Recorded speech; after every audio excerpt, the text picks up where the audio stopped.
बढ़ते हैं आगे। कई चुनावों में खराब प्रदर्शन के बाद अब कांग्रेस एक्टिव मोड में नजर आ रही है और इसके लिए कई तरह के परिवर्तन भी किए जा रहे हैं। इसी कड़ी में अब कांग्रेस जिला स्तर पर मौजूद पदाधिकारियों की रिपोर्ट देखेगी और उस रिपोर्ट के आधार पर ही नेताओं का पार्टी में टिकना तय होगा।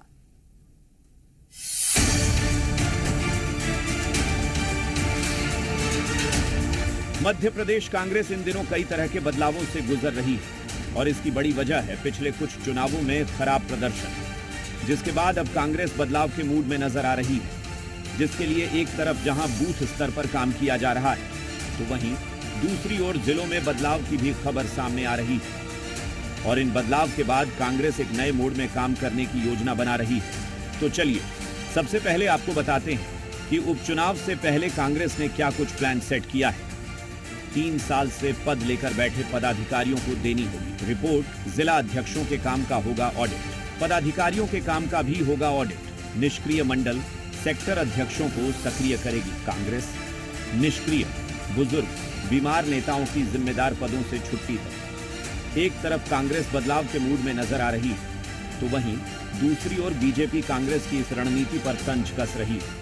देखिए, जहां तक कांग्रेस पार्टी की बात है, ये कहती है वो निष्क्रिय लोगों को हटा रही है और पीढ़ी परिवर्तन कर रही है, तो बहुत अच्छी बात है, क्योंकि राजनीति में हर दल को और हर संगठन को अपना पीढ़ी परिवर्तन भी समय पर करना चाहिए और साथ ही निष्क्रिय लोगों को हटाना चाहिए। कांग्रेस निष्क्रिय हो चुकी है, कांग्रेस पतन के रास्ते पर है, क्योंकि उसके नेतृत्व जो है, चाहे प्रदेश का नेतृत्व हो या राष्ट्रीय नेतृत्व हो, वो निष्क्रिय है। जो पार्टी अपने सदस्य नहीं बना सकती, प्राइवेट कंपनियों को ठेके दे के बनाना पड़ रहा है। मेरे कई कार्यकर्ताओं को सदस्य बना दिया है। जिस पार्टी की इतनी बदतर स्थिति है, उससे ज्यादा पतनशील कोई पार्टी हो सकती क्या? वो कांग्रेस को उपदेश देंगे, शिक्षा देंगे। लगातार कांग्रेस का जनादेश एमपी में कम होता नजर आ रहा है और इसका सबूत चुनावों में साफ देखने को मिला। अब इसी जनादेश को बढ़ाने के लिए और पार्टी को मजबूत करने के लिए कांग्रेस जिला स्तर पर काम कर रही है।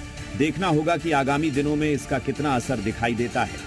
ब्यूरो रिपोर्ट, जी मीडिया। दिवाली से पहले आप भी अपने घर और परिवार के लिए कई तरह की शॉपिंग कर रहे होंगे या फिर आगे करने का प्लान कर रहे होंगे। लेकिन अगर आप ऑनलाइन शॉपिंग करने के बारे में सोच रहे हैं तो जरा सावधान हो जाइए, क्योंकि ये ऑनलाइन शॉपिंग आपको भारी पड़ सकती है। ऐसा इसलिए क्योंकि ग्वालियर से जो मामला सामने आया उसने सभी को डरा दिया।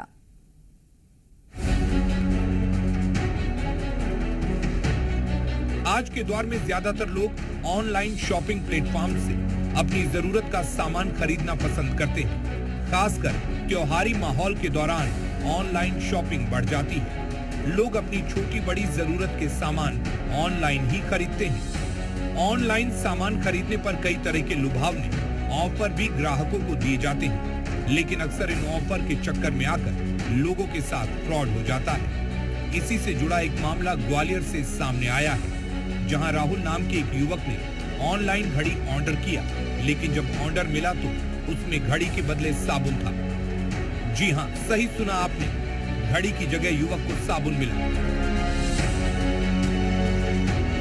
दरअसल राहुल नाम के युवक ने सोशल मीडिया प्लेटफॉर्म पर एक कंपनी की ब्रांडेड स्मार्ट वॉच देखी, जो ऑफर में महज 499 रुपए कीमत में सेल की जा रही थी। ब्रांडेड स्मार्ट घड़ी बहुत ही कम कीमत मिलने के लालच में आकर राहुल ने उसे कैश ऑन डिलीवरी मोड पर ऑर्डर कर दिया। ऐसे में जब नीतीश नाम का डिलीवरी बॉय उसके ऑर्डर को डिलीवर करने पहुंचा, तो उसने 499 रुपए पेमेंट फीस लेने के बाद राहुल को उसका बॉक्स दे दिया। राहुल ने डिलीवरी बॉय के सामने ही जब बॉक्स खोला किया तो उसके होश उड़ गए, क्योंकि बॉक्स के अंदर स्मार्ट घड़ी नहीं बल्कि 5 रुपए का कीमत वाला साबुन निकला। ये सब देख राहुल ने डिलीवरी बॉय पर फर्जीवादे का आरोप लगाया और मामला झांसी रोड थाने जा पहुंचा। राहुल ने लिखित शिकायती आवेदन थाने में दिया, जहां काफी देर तक हंगामा चलने के बाद राहुल और डिलीवरी बॉय नीतीश के बीच थाने के बाहर समझौता हो गया और मामले में कोई एफआईआर दर्ज नहीं कराई गई। मैंने एक स्मार्ट वॉच ऑर्डर किया था, पार्सल मैंने लिया।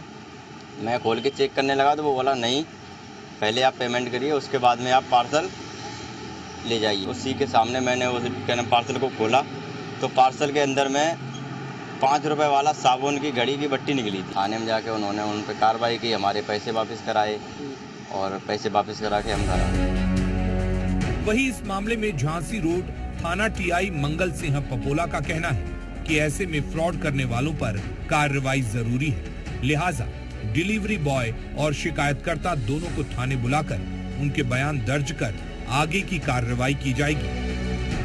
इनके द्वारा बताया गया कि हमने इंस्टाग्राम ऐप पर एक स्मार्ट वॉच देखकर हमने अच्छी लगने पर उसको 500 रुपए में सस्ते में देने पर ऑर्डर किया था। जैसे कोई डिलीवरी बॉय था उसको देने आया तो उन्होंने कैश लिया उससे, उस घड़ी उन्होंने पैकेज खोल के देखा तो उसमें घड़ी, इसमें जैसे लिखा उन्होंने तो घड़ी स्मार्ट वॉच तो नहीं मिली, किंतु घड़ी साबुन की एक टिकिया मिली उनको, तो उस पर उनके द्वारा उसकी शिकायत की गई इसमें। तो ये मामला हम इसमें उसको बुला रहे हैं, आने पर उसमें वैधानिक कार्रवाई भी अगर वो चाहेगा फरियाद तो करेंगे और हम भी अपनी तरफ से इसमें सोशल अवेयरनेस करेंगे इसमें।